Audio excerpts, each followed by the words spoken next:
It was the kind of early December night that grades into memory like frost into glass. Everything softened and muffled under a first heavy snowfall, the world reduced to the small, domestic noises that make a room feel inhabited. I was propped up in bed, blanket pulled to my chin, a throw pillow braced against my knees, a low-budget holiday movie spooling campy warmth across the TV at the foot of the bed. My phone hummed in my lap with the group chat I ran with two friends, George and Pat. Sleepy jokes, storm snapshots, the lazy etiquette of friends who keep each other company when the roads get slick. Outside, the neighborhood dissolved into a watercolor of white. Inside, light and sound stitched a thin comfort around me. Then the glass thunked. The first hit was almost perfunctory, a hardened snowball slapping the pane. It made the radiator rattle, and my heart stumble in a way a grown person is supposed to laugh off. I peered through the gap in the curtain and saw nothing but the smear of street lamp and falling flakes. I told myself it was a prank. George. Pat. One of those stupid midnight bets. I texted a laughing emoji and returned to the film, a thin comedy soundtrack trying to drown the small drumbeat of unease. The second strike landed harder, a percussion that made the lamp on my bedside table shimmy. I swung my legs up, planted my feet on the mattress, and lifted the sash with fingers that suddenly wanted to be steady. A laugh came back from the white, but it was wrong, low and amused, not the high, tripping snicker of boys daring each other. It sat in my chest, like someone clucking a tongue in slow approval. I shut the window and clicked the lock, a reflex that felt useful and ridiculous at once, and pinged the chat. Okay, very funny. Who is it? For a long beat, there was only the movie's canned cheer and the whisper of flakes. Then a third, angrier bang hammered the glass. This time, I yanked the window up so fast my feet almost slipped and froze. A man in a black beanie, dark coat zipped to the throat, gloves on, standing in the falling snow, snowflakes clinging to the ridge of his beanie. He smiled at me like a neighbor who recognizes your face, the kind of smile that waits a beat too long and doesn't quite reach the eyes. He lifted a gloved hand and waved. The light from the street lamp turned the wet on his lashes into a crude halo, and I saw not a boy, not George, not Pat, but a stranger whose calm felt carefully practiced. I slammed the window shut and twisted the little latch with both hands until my knuckles ached. The curtain fell into place like a small, soft verdict. My phone lit with messages, question marks, a single "not us" from George, and then silence. A knock came at the glass, a slow 1-2, the sound of someone reminding themselves they can get in if they want to. Fingers fiddled at the frame. The window shuddered with the search for leverage. I waited, breath of thin film fogging the glass from the inside, listening to the loud smallness of the heater, the movie filling the room with faux cheer that felt obscene now. I crept down the hall and told Dad. He peered into the yard, boots crunching on the porch, and saw the footprints pressed and broken in the snow, one set leading up to the window and then scattering outward, like a man reconsidering a plan. He didn't call the police. He turned on every outside light he could reach and said, in the pragmatic way people use to fold away fear, probably gave up. He went to bed, I went back upstairs and watched the curtains like a live wire. Sometime later, whether minutes or a small eternity I can't say, the bedroom door clicked. At first I assumed my little brother, always a prankster, had decided to creep in. I barked, "Get out!" and heard only the slow scrape of feet meeting hardwood. My voice rose.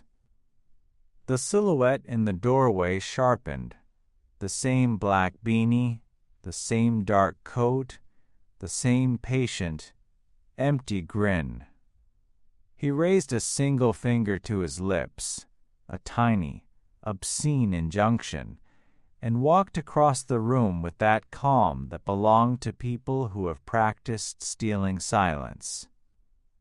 My body was a catalog of animal responses: fight, run, freeze, none of them cooperating. He moved faster than the frame of him allowed, a small shadow uncoiling into an embrace of force, and then his gloved hand clamped over my mouth. There was a wet, chemical-smelling towel pressed against my face. The world narrowed to the fabric at my nose, the muffled hiss of breath, the clench of panic that made limbs knot. I tried to bite, to kick, to make any noise large enough to split the night. Darkness took me like a heavy curtain. When I came to, I was on the living room floor with the TV still muttering Christmas carols in the background. My parents hovered over me, flashlights thrown like accusing torches. An ambulance's muted wail threaded the street outside. Through a fog of cold and disorientation, I learned the outlines. Dad had found the man on the hallway carpet. The intruder had been crawling out of the downstairs window when he was pinned. The police took my statement with clipped, clinical patience. They found traces, fibers from the gloves pressed into the fabric of my bedsheets, a smear of chemical on the towel that reeked of bleach and machine oil. They said the stranger had crawled through the ground floor window, using the storm as a blind. In the police report, he became a file number and a set of charges. In my skin, he remained a small, precise set of gestures, the finger to the lips, the patient bird-like grin, the way he had chosen to move like water along edges. In the weeks that followed, the house learned new rhythms. I learned where the locks protested and where they held. Dad hammered a metal bar across the lower clapboard window and strung motion lights like hunting trophies across the eaves. My sleep measured itself in checks: latch, deadbolt, curtain, lamp. Friends who once texted silly gifs now sent image confirmations of porch lights and front doors. Luck and gratitude and terror braided into a brittle thing we all called recovery. But the memory kept its shape: a man in a beanie, a wave outside the window in the snow, the finger to his lips. In storms thereafter, whenever the world shrank into white hush, my hands still remembered how to press a lock into place, how to slide bolts with fingers that lived in suspicion. And sometimes late at night, when the radiator clicks like a slow heartbeat and the TV's glow is small, I swear I can hear, beneath mundane house sounds, the echo of that laugh, low and amused, threaded through the weather, as if the white air itself had learned to carry a private joke. After that night, the house felt like a body that had been poked and asked to explain itself. Every ordinary creak became a question. I learned the cadence of my own floorboards, where they sighed, where they clicked, as if mapping the house could keep it honest. My bedroom, which used to be a lazy shrine of posters and half-read books, turned into an instrument panel. Lamps were turned on and off like switches on a machine. Curtains were tugged so they sat heavy and immovable against the glass. I kept a flashlight by the bed that I could reach without thinking. fingers already rehearsed to clamp around it. My parents were practical at first. Dad hammered a metal bar across the sash of the downstairs window and braced it with a padlock. He bought motion sensors and strung them under the eaves. They fried the darkness into hard squares of light that made the yard look like an interrogation room. Mom taped strips of paper across latch seams and wrote down times she checked the locks. They called it precaution. I called it rehearsal for the next time. Everyone said welcome to adulthood platitudes. You'll be more careful from now on. And tender little soups handed through the doorway by neighbors who meant well. Their kindness felt like gauze. Police did what police do, took statements, dusted for prints that the storm had mostly erased, cataloged what they could. The detective who handled the case had tired eyes and a notebook full of other nights. He asked the clever, detached questions. Had I seen his face? Did he say anything? Minus, and I answered in skinny, precise sentences. The towel smelled like bleach and machine oil. He noted the fibers on the sheets. He said he was likely looking for an easy target. Storms create opportunities. That sounded like a lecture you get in a safety pamphlet. True and small, but there were things they could not lift into a report. The laugh, that low, amused miniature of sound, returned to me at odd hours, a ghost track under other noises. Sometimes it threaded itself into the radio, sometimes into the hum of the refrigerator, like a needle playing the same groove over and over. I woke at 3 a.m. once because a tapping sounded at my window. I sat upright and waited. Muscles knotted. Breath held. The tapping continued. Slow, patient, a measured staccato, and my throat closed around the urge to scream. I reached the curtain with fingers shaking and opened it just a hair. A lone branch, iced with snow, struck the glass in the wind and tapped itself off in a dry, memorized rhythm. I laughed then, brittle and embarrassed, and the laugh tunneled into something a little worse. Relief tied to humiliation. False scares can carve their own wounds. Friends tried to help. George and Pat slept over a few times, claiming it was solidarity more than bravery. At night we turned cards into weapons of banter. We dared each other to stand at the window and check that everything was normal. They were good company. They were also, like me, a collection of small alarms and cheap jokes. They watched me rehearse locking bolts and would call in the middle of the night, "Lights on? Front door locked?" That became our language. We triangulated safety across tweets and grainy porch pictures. The group chat that used to carry memes now carried screenshots of lamps and frantic, half-lucid updates. In a way, the problem became public property, an object to be policed by friends. But the private things stuck like burrs.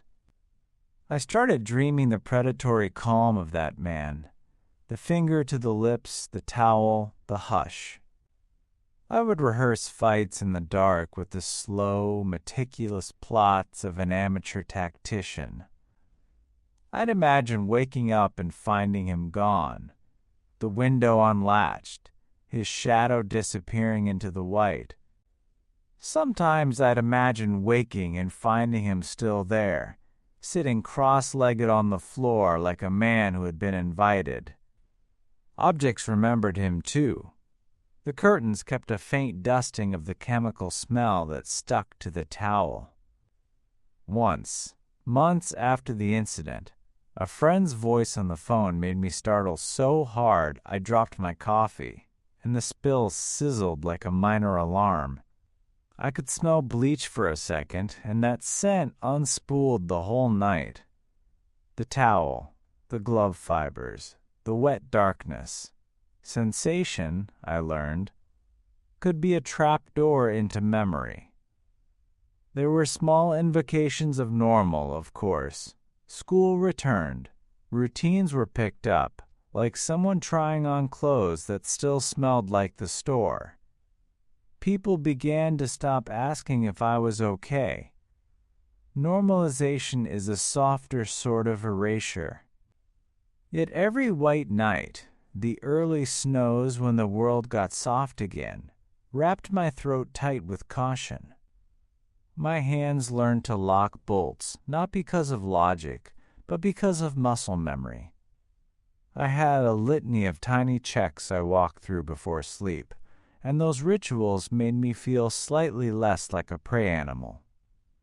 And sometimes, late, alone when everything settled and the house hummed in its usual way, I'd hear a small sound elsewhere in the house, the mouse-quick scrape of something on the floor, a creak that landed in the same place where his glove had gripped the sheet. My mind would split the sound into possibilities. Branch, fan, footstep. The worst was the memory of the gesture. It wasn't the assault itself that returned most often. It was the little, obscene flourish he had used. Finger to lips, the practiced hush. That image would float up and bother the night, a private emblem of that one moment where the world decided to be thin and a man decided to cross inside it. The months that followed rebuilt life like a house under renovation. New locks, brighter lights, polite visits that carried casseroles and warmed foil. People meant well. They meant to heal. My parents meant to fix what they could by screwing iron into sills and hauling crime scene tape away like a bandage. But you cannot bolt away the way a night rearranges your bones. The real ruin sat in the quieter things. How my hands learned to slide bolts without thinking. How my throat tightened when someone whispered in a hallway. How the small hush of the house could fold itself into something dangerous in a single breath. I lied in bed and cataloged sounds the way a sailor reads tides. The radiator's little pop told me where the pipes flexed. The wind at the eaves had 3 signatures. The long groan that meant an old branch bowed out. The shiver that meant the storm was changing. And the thin knife scratch that still, sometimes, sounded suspiciously like a fingernail seeking purchase. The laugh I'd heard, the low, amused sound came back now and then like an off-key record, threaded through other noises until I had to force myself to breathe normally.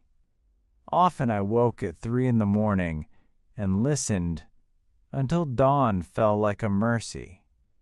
I learned that terror is not always a single great howl. More often it is a chorus of small, precise noises that teach you to be alert at the parts of night you used to ignore. At school, the ordinary rituals were both balm and trap. Classmates grew softer, as if they wanted to touch me without breaking what was left. Someone organized a ride so I didn't have to walk the block alone. A professor counseled me toward a therapist who taught me breathing techniques and grounding exercises. How to name 5 things in the room. How to feel your feet on the floor. How to hand the body a list of things it could trust. Those small strategies helped, the way a splint helps knit a bone back. Necessary, awkward, healing only part of the wound. What no one could hand me was the particular knowledge that this event had imprinted on the house itself. The lower window, the route the man had chosen, the slow ritual of his approach. Those remained like a map whose coordinates I could not unlearn. I tried returning to the rituals that had held me steady before winter came. I read texts late. I watched dumb movies that made me laugh enough to feel like a human. I met friends in groups so I wouldn't have to walk home alone. I stopped going out to the porch to smoke because the front light now felt like a searchlight angled at my skin. I got tired of the performance of caution, of the way my father tightened his jaw every time I left the house. But some performances are survival. I learned to move like someone who had rehearsed for danger. Doors checked, phone charged, a friend pinged with a single phrase, "I'm home," that looped like a charm. Winter returned the next year, as winters do, and with it the way the world simplifies into white silence. The first snowfall brought the reflex all over again. I walked past the yard where his footprints had once been, watched the snow devour the past like a high hand smoothing a chalkboard. My reflection looked older in the dim streetlight. My hands no longer moved with the unthinking confidence of a child. A block away, under the humming sodium lamp, a man in a heavy coat watched his dog and lifted his hand in some ordinary greeting. My chest lodged. My muscles wanted to run. But I stayed, because terror sometimes cedes its claim if you refuse to hand it the stage. There were moments, small and sharp, that felt like proof that I had not been erased by that night. A neighbor knocked when she noticed my porch light flicker and offered me a mug of hot chocolate with too much marshmallow. A volunteer organization invited me to speak, briefly, about safety at home. I spoke in clipped sentences about bolts and sensors and the logistics of reporting. I did not tell them about the laugh, because some truths are small and obscene and resist translation into civic bulletins. I didn't tell my therapist either, at least at first. I tucked that laugh away, like a brittle postcard no one would want to open. The man was processed, papers folded like a polite closure. He showed up in the local news for a day blurred in footage, a name on the police blotter, and then the town's attention thinned, file numbers quieted. The detective who'd handled my case stopped calling. The law did its work and then retreated into bureaucracy, leaving the smaller, stranger consequences to settle in the corners of my life. The house, however, was stubborn. It did not forget easily. I slept trusting bolts, and yet I also slept with my ears tuned like an animal's, ready to tell the difference between a twig and a plan. Years later, I still have rituals. I keep my curtains drawn a touch earlier when the first white comes down. I leave the porch light on sometimes, a bright, practical halo that says, "I see you." I no longer take for granted that a shadow is anonymous. A shadow can learn a laugh. It can emulate a friend. Sometimes, late at night when snow breaks the world into white pages, I trace that old route with my mind, the prints that came from my window, the soft coming and the soft going, the single finger placed to lips, and I imagine it as a sentence that is both warning and lesson. How easily silence can be weaponized. How calmly a stranger can instruct a room to obey. On soft evenings when the house is warm and the radiator sings its small operetta, I will stand at the window with a mug and listen. I test the world for the joke of that laugh. I let the wind speak and the gutters complain. And when the stillness takes on the wrong contour, the pause between two animal sounds, the tiny drag that is not quite the cat, my hand will slide mechanically to the lock. It is a small, private oath. I will not hand my quiet to anyone who arrives with a finger to their lips. Final image. One early winter dawn, the world a softened white, I step onto the porch and find a single delicate print in the snow near the lower window. No size to mark it as childhood or adult, only the clear, crisp impression of one foot that paused and then left. I press my palm to the cold pane until my skin stings, and the glass fogs. For a beat I hold the memory and then let it go, because the house will keep teaching me its hard lessons, and I will keep answering them with locks and light and the small, steady courage of routine.